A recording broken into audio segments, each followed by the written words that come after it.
হতাশা মাদক দিয়ে দূর হয় না। হতাশা দূর হবে, বলে দিব, তিনটা জিনিস, মাত্র তিনটা। কয়টা ভাই? এক, 5 ওয়াক্ত নামাজ। এক কি? নামাজে আপনি অজু করে সেজদা দেন, ইনশাল্লাহ আপনার মনে প্রশান্তি না আসলে আমাকে এসে বলেন যে আসে না। চোখের পানি, মনের আবেগ যা আছে আপনার ভিতরে, কষ্ট, দুঃখ, যন্ত্রণা, সব আল্লাহকে ঢেলে দিবেন ইনশাল্লাহ। নিজের আবেগ ধরে রাখবেন এখানে, আপনি আল্লাহর জন্য ঢেলে দিবেন। মানুষকে আবেগ দেখা কি লাভ? মানুষ আপনার চোখের পানির মর্ম বুঝবে? মানুষ কি মানুষের চোখের পানির মর্ম বুঝে? আপনার পিতা যদি মারা যায়, আমার কাছে এসে দোয়া চান কান্নাকাটি করে, আমি দোয়া করতে পারবো, কিন্তু আমি কিন্তু আপনার ফিলিংসটা বুঝতে পারবো না। আপনার অনুভূতি কে বুঝতে পারবেন?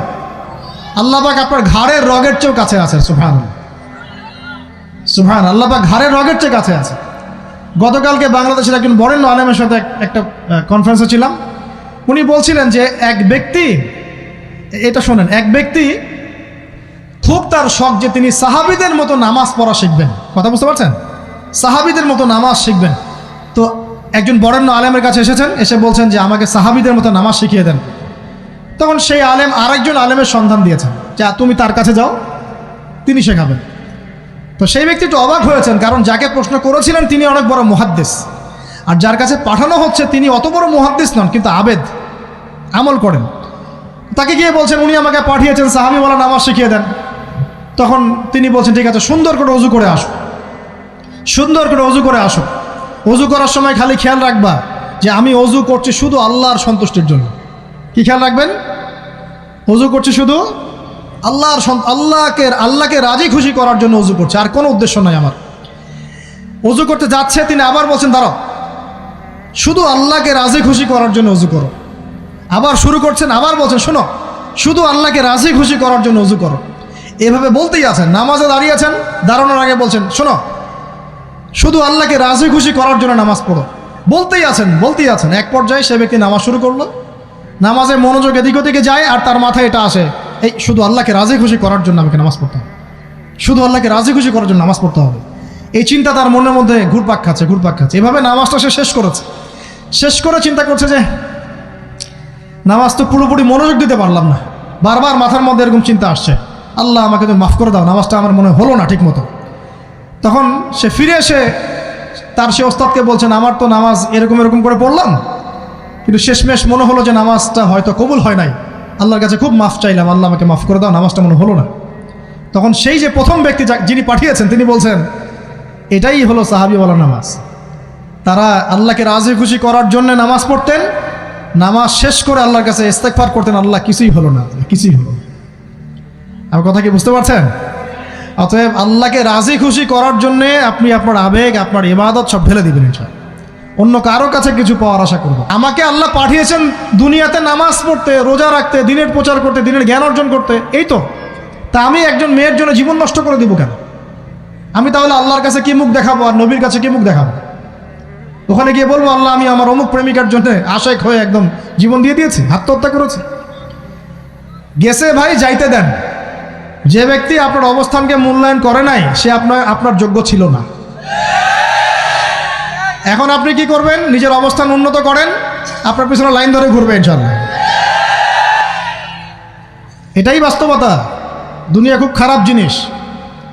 মানুষের অবস্থানকে মূল্যায়ন করে, মানুষের অবস্থানকেই মূল্যায়ন করে, কিন্তু আল্লাহ রাব্বুল আলামিন আপনাকে সর্বাবস্থায় ভালোবাসেন। আলহামদুলিল্লাহ। এই যে আমরা এখন অনেক পাপ করছি না, আল্লাহ কি আমাদেরকে আযাব দিয়ে ধ্বংস করে দিয়েছেন? আল্লাহ পাক এখনও আমাদেরকে ভালোবাসেন, রহম করেন, আল্লাহ পাক অপেক্ষা করছেন কখন তওবা করবে, আমি তওবা কবুল করব। এই কখন আমার বান্দা খালি একবার বলে আস্তাগফিরুল্লাহ, আল্লাহ পাক সাথে সাথে মাফ করে দেবেন ইনশাআল্লাহ। আর সেই আল্লাহকে ভুলে আপনি কার পিছনে ছুটছেন? আমরা কিন্তু নিয়াত করতে পারি ভাই যে আমরা যারা ওয়াজ শুনলাম জীবনে কোনোদিন সিগারেটে হাত দিব না ইনশাআল্লাহ। রাজি আছি ভাই? অন্য বড় বড় জিনিস তো বহুত দূরের কথা।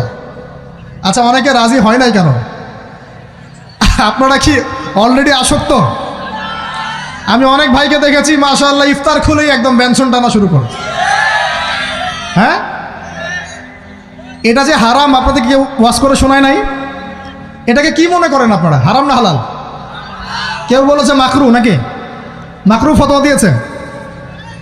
মাকরু শব্দের অর্থ জানেন আপনি? মাকরু শব্দের অর্থ কি একটু শোনেন। সূরা বনী ইসরাঈল খুলবেন। কোন সূরা? সূরা বনী ইসরাঈল আল্লাহ পাক বলছেন, আমি বনু ইসরাঈলকে এই কাজগুলো করতে নিষেধ করেছিলাম। কোন কোন কাজ? জেনা করো না, জেনার ধার কাছে যেও না, এতিমের মাল আত্মসাৎ করো না, শিরিক করো না ইত্যাদি। যারা আলেম আছেন তারা আমার কথা বুঝবেন। এই কাজগুলোর পরে আল্লাহ পাক বলছেন যে এই প্রত্যেকটা কাজ আল্লাহর কাছে মাকরুহ, অপছন্দের। কিসের? অপছন্দ। আর এটাকে আপনি সহজ মনে করছেন?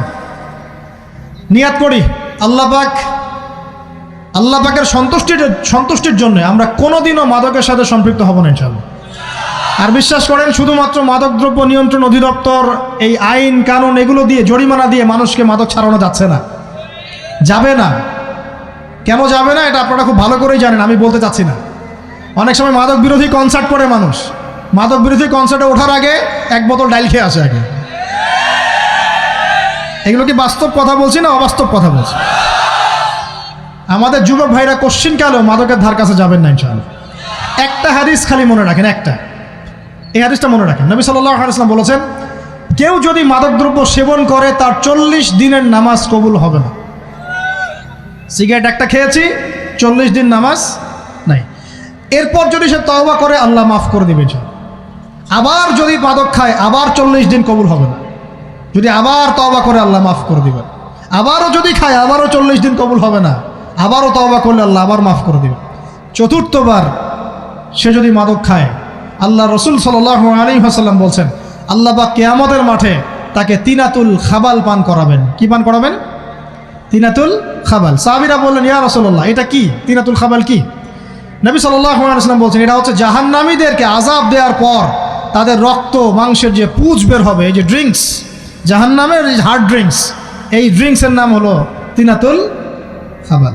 আল্লাহ পাক আমাদের সবাইকে মাদক থেকে বাঁচিয়ে রাখেন। আমল হচ্ছে কোরআন তেলাওয়াত। যে ব্যক্তি কোরআন তেলাওয়াত করতে পারে নিয়মিত,